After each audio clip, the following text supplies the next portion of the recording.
చేరుతున్నది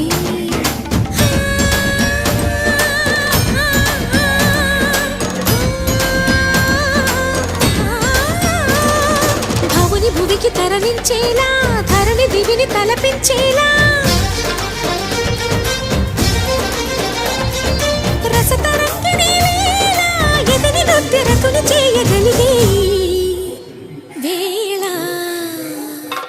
భరత వేదముగా నిరత నాట్యముగా కదిలిన పదమిది ఈశా